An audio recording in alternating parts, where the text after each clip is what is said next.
Ben vermuts i ben bermudes a casa vostra.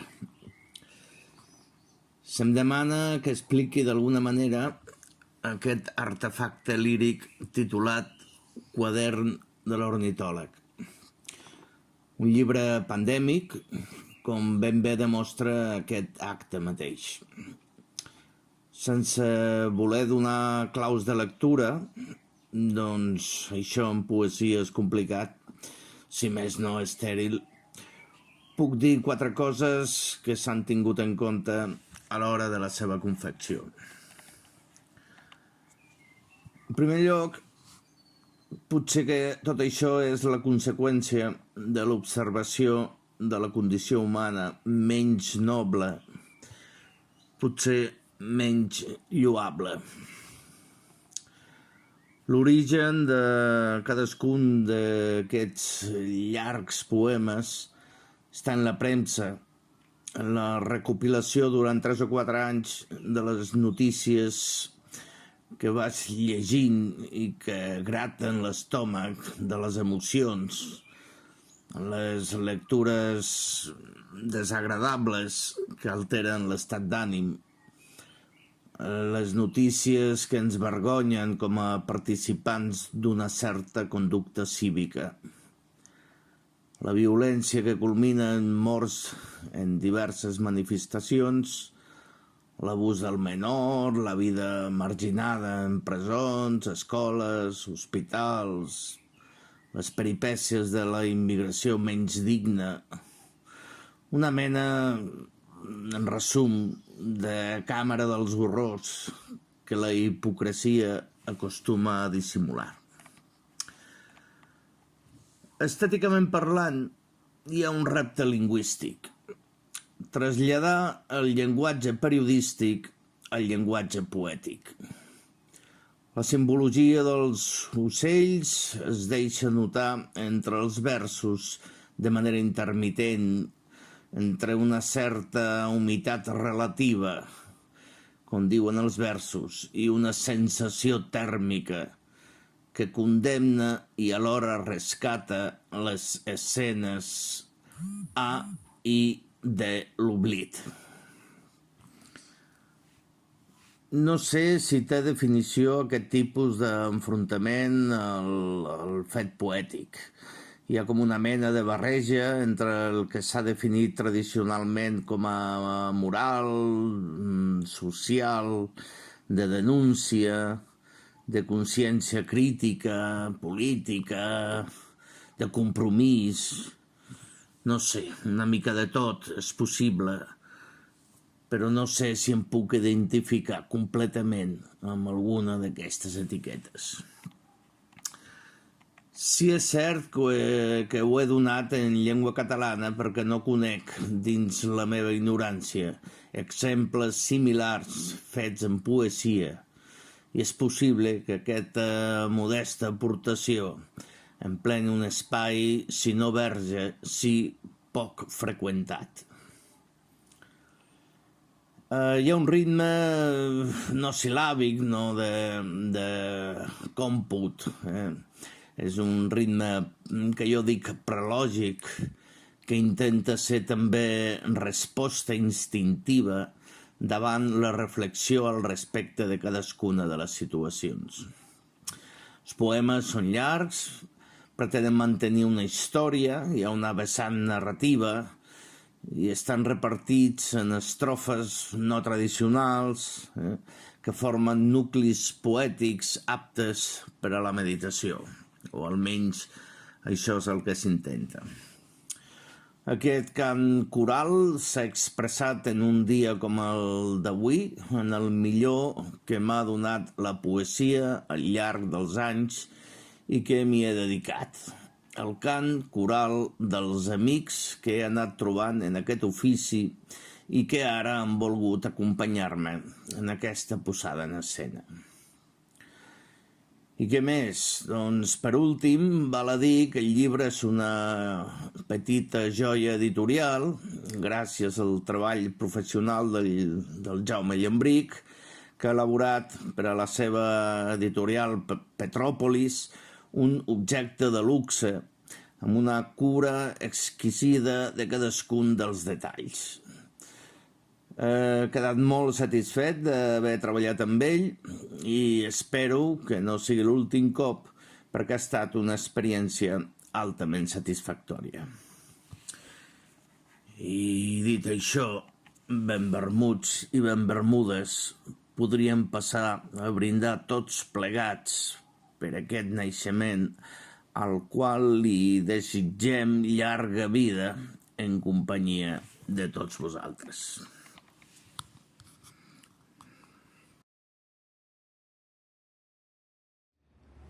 El quadern de l'ornitòleg és un recull d'anotacions sobre allò salvatge, allò animal que hi ha en les persones.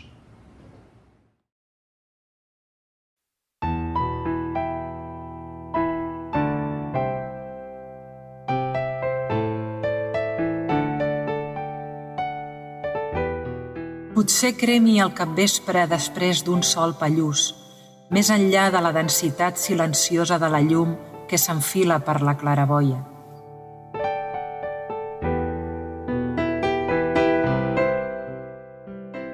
Potser cremi darrere el llac on grunyen les gavines impossibles, on les orenetes defensen les algues dels nius als estables, on el rossinyol espera l'ocàs per al cant, on la papallona treu el cap d'un esplendor de lànguides ales batudes per tancar el dia.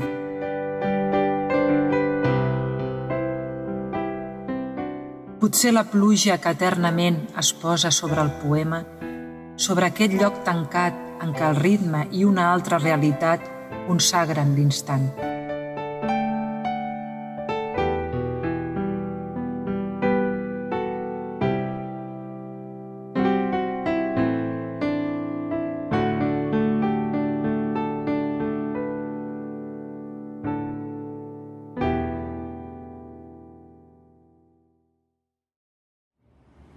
És una elegia sobre l'error en la societat i la nostra incapacitat per corregir-lo.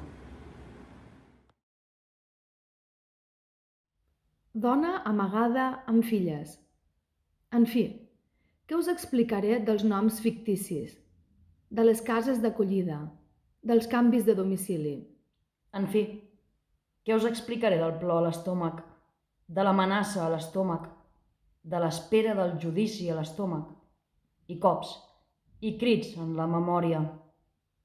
Què us explicaré des d'aquest fossat de la promesa que no conclogui en un poema inesgotable? Duchamp en un museu, les elegies de Rilke, el poder destructor de la paraula, els esdeveniments dels que regalimen 3 filles sota el matalàs, 15 nits en una comissaria. Què us explicaré de les quadres incendiades de la felicitat, on el poema lúdic s'alça com una estàtua? Què dels experiments més enllà de la consciència, de la descreença, de l'aflicció, del penya-segat en què nien aquests versos que mai van ser meus, com les espurnes? Què us explicaré? Per què tan primitius? Per què la boca seca en tocar l'os del poema? Què us explicaré? Digueu-me, si el llibre mor i amb ell nosaltres. Però importa, a aquest poema les trucades de telèfon, les hores agredides importa, si de cas el misteri, la paraula mecànica, el cor mecànic que dissimula mentre batega la immunitat al dolor i el desig de gratar el cel, potser a temps. En fi, què us explicaré d'aquest cor de palpitació i sorra, dissenyat per l'arquitecte fugitiu amb material defectuós? És un cant sobre la injustícia, sobre la pèrdua arbitrària de vides humanes. Joves, 16, 18 anys, d'aquells que diuen que no estudien, que no treballen, que no tenen escala de valors, que tot el dia estan pendents del telèfon mòbil, que miren programes insulsos en televisió, que no tenen futur. Els fan culpables d'una societat sense il·lusió, abocats a l'atur, vençuts com a carn de canó laboral.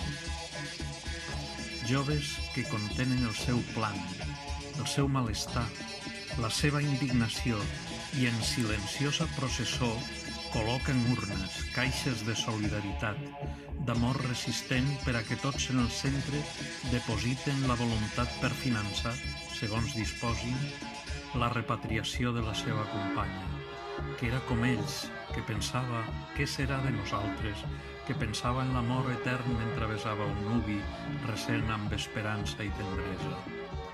Joves que anoten frases esllavissades de dol i aporten flors i espelmes, objectes que són fetitxes, calladament, entre llàgrimes, i s'abracen i recorden tristament, en sa breu memòria, els moments més densos de la ferida, mentre cusen la cicatriu que haurà de ser amb el temps terriblement conmensurable. Una urna a la sala de professors, una altra a la cantina on la seva companya diàriament encarregava l'entrepà de llom i formatge. Una altra urna al centre cívic on acudia 2 o 3 vegades per setmana a un curs accelerat de música i de dansa, per si el futur li deparava una ocasió relacionada amb l'èxit dels escenaris. 3 urnes per ajudar a costejar la incineració i per a l'enviament de les restes a la família, la qual resideix a 10.000 quilòmetres, perquè la seva companya ha mort de manera brutal, acarnissada, decapitada prèviament torturada a mans d'un nuvi recent. Un bordegàs estrany, diuen les seves amigues a la inspectora de policia. Joves amb el cor blanc, amb els excessos de feblesa, amb la bondat enfrontada desproporcionadament a la perversitat ciclòpia de la condició humana. Joves que ploren com si mai haguessin de ser capaços de gaudir irremeiablement de la grandesa de l'obra.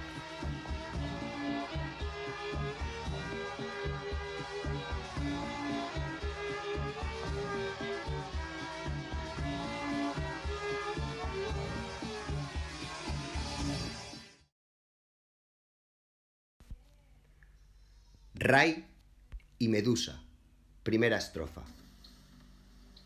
Ben Cian, marí experimentat s'alvira al lluny, una embarcació a la deriva, després d'una gèlida nit i a l'alba es fa consistent sobre un mar encrespat.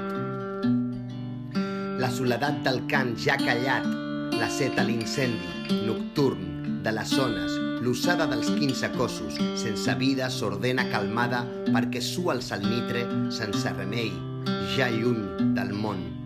Ben Cian, marí experimentat, només s'alvira un poema, el verb que imita el cos, i se sorprèn i pretén esbrinar si els ocells blaus de la mort nien a les boques.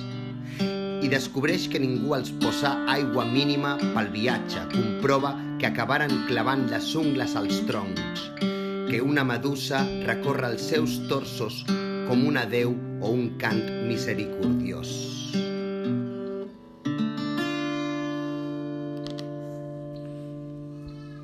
És una mirada agosarada a la violència i a la destrucció entre depredadors i depredats. Rai i Medusa, 2 i 3. Ben Cian, marí experimentat, observa els cossos paral·lels, jacents, amarrats a les redortes i un aire del dia nounat, una brisa gelada i compassiva, la pietat d'un sol encara tímid, neteja els seus ulls vigorosos. Pensa que la vida és un lleó en extinció, una pupil·la al mirall que reflecteix una altra pupil·la, un mascaró de proa submergit en el llot de les aigües d'alta mar, entre hipocamps indomables i balenes llargament adolescents.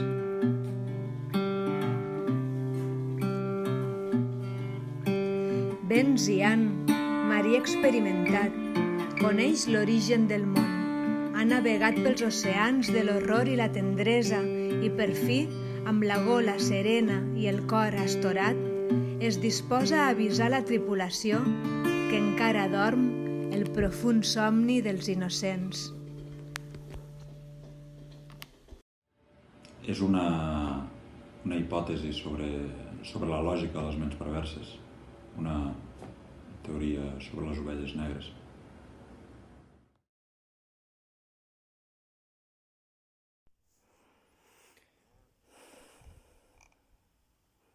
Els caçadors surten de cacera de nit amb la màscara de la bondat. Intenten atreure les femelles desplegant les cues simètriques per a sublimar-se en un toro blanc. Tirititran, tran, tran. Els arbres llegeixen en ses fulles la condemna del temps. El vol en cercle del cant. La amapola del campo le dijo al trigo. Confia en mi, va dir 3 vegades. I als 10 minuts l'estudiant nord-americana es desfeia en plors arrossegant-se en un descampat fins fer-se la morta davant el caçador. ¿Cuántas veces te lo he dicho? I ara es mira a l'espill, mentre es mira també les tardes com una suïcida, i descobreix els pòmuls inflats i es fa fotografies i les ensenya. Que te miraras en ellos. Perquè deia el toro bàrbar i blanc davant sa cua simètrica i l'olor massiva que tot ho impregnava. No me caso con nadie, menos contigo. L'estudiant nord-americana conserva les cicatrius de la respiració i el poema ja és una mosca de versos mossegats en néixer. Una embriaguesa de la denúncia a altes hores de la matinada davant uns funcionaris que mandregen per combatre la dictadura de les hores.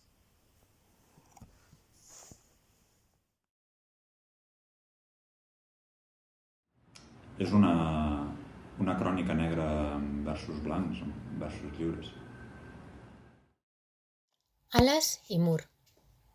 Maria d'Honduras i la seva filla davant el mur de la truita, Tijuana. Han pagat $1.000 als coiots per arribar a Los Angeles, però ningú apareix a l'horitzó a l'hora desesperada i convinguda.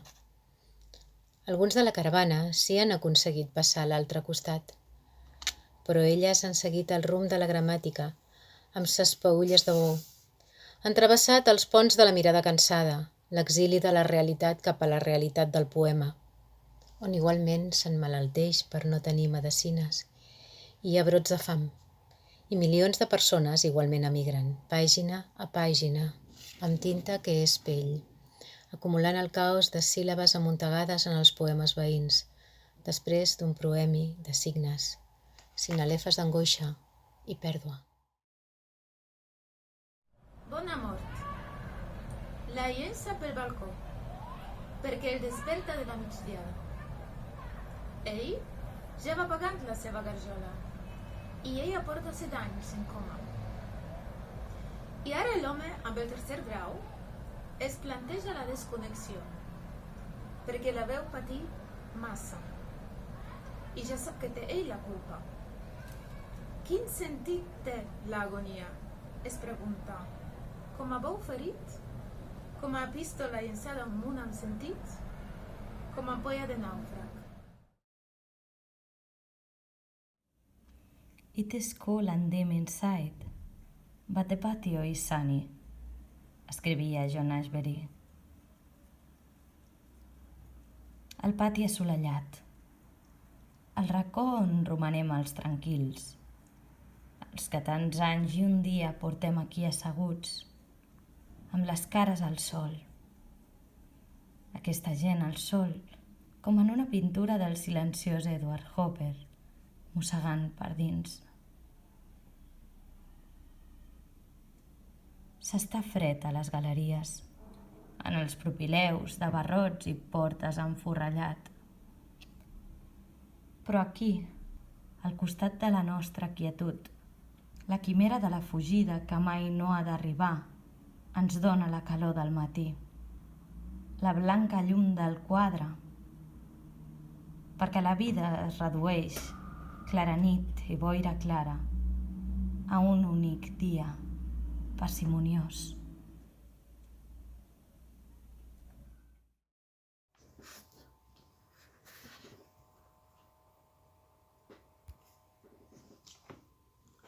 El germà llop, lupus est, però no va ser ben bé així com diuen els diaris. El germà Llop, després de la litúrgia, volgué sempre disposar d'una estoneta amb ell, les cames, càndidament nues, apuntant sota els pantalons, cautelosament retallats per la mare. Modista de circumstàncies, maga de l'austeritat, amb la roba dels fills fa tants anys, quan la necessitat. No va ser ben bé així, què va? El germà Llop ho havia vist fer des de sempre. És més, el mossèn, estimat que va caronar sa infància, era el més vell espill en què mirar-se. El llobató escolanet esperava cada dissabte, assegut a la mateixa cadira de boga, en acabar els oficis, i el mossèn l'asseia a la falda de la seva sotana d'allí i tot era apoteosi o vergonya. És una proposta per ordenar un caos de mort i de dolor inútil.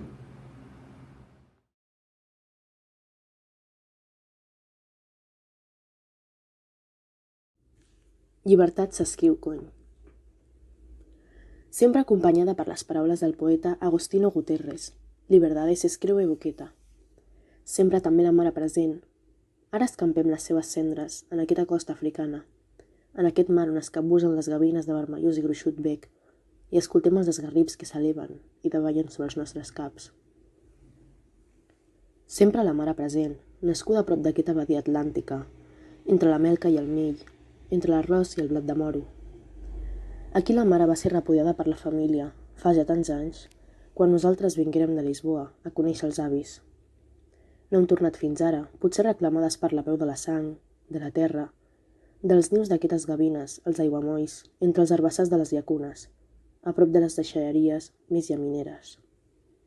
Ara hem tornat a escampar les cendres de la mare, que un dia deixà entre llàgrimes els seus, perquè després ho vam saber.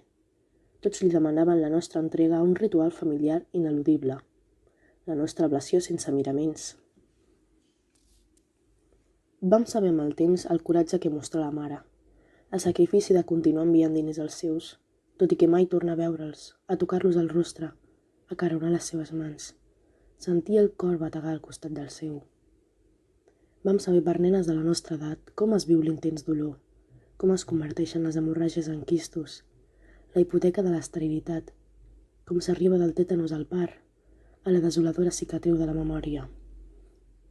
El poeta Agostino Guterres deixà escrits els versos de l'horror i ens deia que la mare fou la persona més valenta que ell havia conegut. Cus llavis i llengua d'ella, per no gaudir, cus en el moment rudimentari de la batisme, cus amb espines i crin de cavall. Mutila el que el plaer incita, infecta el vers que necessita emplastres mentre visqui, sense justícia ni descans. Talla amb la navalla d'afaitar en nom d'una castedat insensata, tot allò que significa dignitat i amor. El poeta Agostino Guterres interpretà l'arquitectura del dolor, i ara ho comprenem, en aquest litoral de gavines que exploren les sendes de la mare. Ara gaudim d'una llibertat insubornable en la memòria. Libertad s'escriu boqueta.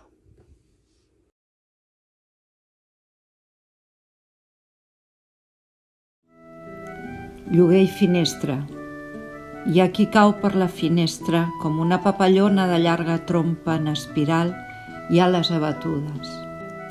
Hi ha qui cau per la finestra després de no poder decidir davant l'impuls reconegut del liti reprimit tantes vegades. Hi ha qui cau per la finestra per libar el nèctar estret dels lemes de la desil·lusió. Hi ha qui cau per la finestra a la recerca de la flor inequívoca del discurs del desencís. Hi ha qui cau per la finestra per inhalar el pol·len definitiu. Hi ha qui cau per la finestra, una dona que en el descens deixa passar el seguici dels mascles, l'olor de l'exhibició. Hi ha qui cau per la finestra amb les escates de la resignació finida, amb el pensament en la reflexió de la llum i engoleix greument els colors. hi ha qui cau per la finestra, esperant alçar el vol d'un moment a l'altre, mentre la vorera s'acosta contra el crani i crida sordament, i el cos deixa de moure's davant l'estupor dels transeünts. I al terra bateguen 7 rebuts de lloguer impagats. Un propietari lamenta l'incident i pensa complagut que per fi l'habitatge ha quedat lliure. Després de tanta despesa i tant de temps, i satisfà la minuta del seu advocat caríssim. Hi ha qui cau per la finestra com una papallona amb les ales inadaptades per a l'últim vol, mentre els déus resen la ceguesa del seu informe, l'expedient que anuncia el tremolor de la derrota.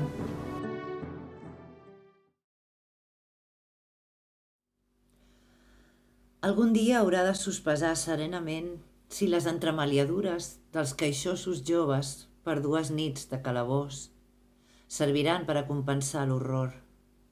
El cadàver de la seva esposa estès sobre la freda llitera del forense.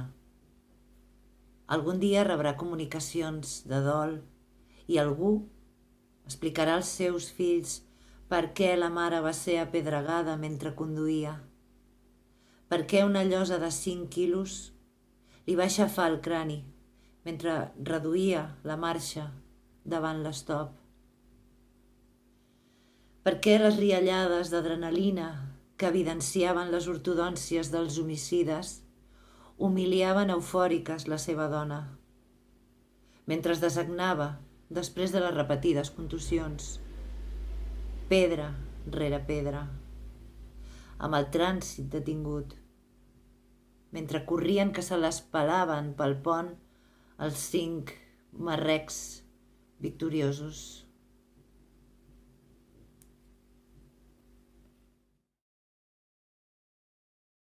Tot era mentida, i bec la terra, en aquest pi, cruament mastegant la desolació de la ceguesa, amb la remor de la font darrere meu, amb aquest mercat de fruites i de roba pels carrers laberíntics, amb els músculs d'una música ambulant, amb el mar immòbil en el seu vaivé, amb la llengua del sol al bescoll, preguntant-me què roman exactament després d'anomenar cada crim, quan l'ofuscació incendia el temps per començar de nou. I el foc em coneix, i la mar em crida, i com a poble ja sabem que ens morim, com una casualitat o una pena, amb una sensació tèrmica d'espina, rosegada de sardina, esperit punxant del que significà un esplèndid cadàver. I el més enllà era això, una sèquia de cors esberlats i un estol de records que afaiçona l'acte d'escriptura. Si on construïa el poema tot fou engany, ens oblidem de la vida. És un intent de treure amb els mots un significat d'una cosa que no podem comprendre.